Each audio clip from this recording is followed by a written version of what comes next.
பிரிப்பது பசுவோட வேலையப்பா. அது பிரித்தாலும் பாலோடு தண்ணீரை கலப்பது மனிதனின் மூளையப்பா. தன் ரத்தத்தில் ஒரு பாதி பாலாக பிரிப்பது பசுவோட வேலையப்பா.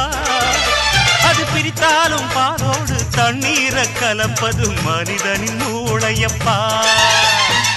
சாணம் விழுந்தா உரம் பாரு, எருவ எரிச்சா திருநீரு.